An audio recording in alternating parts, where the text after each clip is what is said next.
இப்போ நம்ம பார்க்குறது குளவி கூடுலேயும் பெரிய குளவி கூடு. ஆஸ்திரேலியா போன்ற நாடுகளில் இருக்கக்கூடிய மிகப்பெரிய குளவி கூடு இங்கே தமிழ்நாட்டில் கதண்டு என்று அழைக்கப்படும்.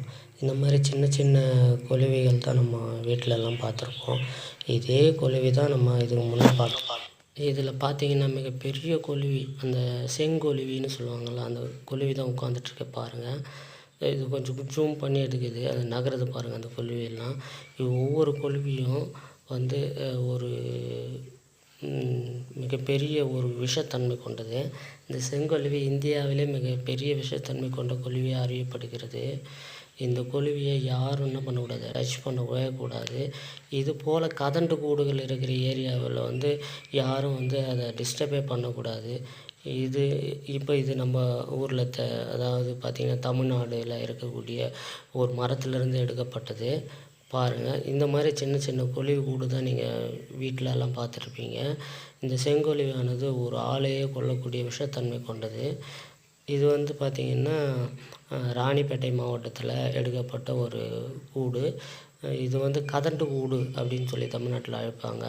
இந்த கூட்டில் பார்த்திங்கன்னா கிட்டத்தட்ட 1000 செங்கொழுவி 2000 செங்கொழுவி உள்ளே இருக்கும். இதை நம்ம கல் எடுத்து போட்டாலோ இல்லை வேறு ஏதாவது டிஸ்டர்ப் பண்ணாலோ ஒரு பாம் மாதிரி வெடிக்க ஆரம்பிச்சிடும். அதை சுற்றி ஒரு 1/2 கிலோமீட்டருக்கு யாருமே போக முடியாது. பாமை விட மோசம். கிட்டத்தட்ட ஒரு 100 பேர் கொல்லக்கூடிய அளவுக்கு விஷத்தன்மை கொண்ட பூச்சிகள் இந்த குளவிகள் இதுக்குள்ளே இருக்குது. இது பாருங்கள், ரொம்ப ஜூம் பண்ணி உள்ளே எடுக்கப்பட்டது. இதுபோல் கதண்டு கூடுகளை நீங்கள் எங்கேயாவது பார்த்தீங்கன்னா அது யாரும் டிஸ்டர்ப் பண்ணாதீங்க. பக்கத்தில் குழந்தைகளையோ யாரையும் அனுப்பாதீங்க. ஏன்னா அது கொடிய விஷம் கொண்டது. 2 குருவி ஒரு ஆளையே கொன்றும். அதனால் நிறைய இடத்துல நிறைய பேர் கடிப்பட்டு செத்துருக்காங்க. இந்த வீடியோ பார்த்தீங்கன்னா இது போல் கதண்டு குருவி உள்ள இடத்துலேருந்து தூரமாக இருக்கணும் அப்படின்னு சொல்லிட்டு தான் அந்த வீடியோவை நான் மேக் பண்ணேன்.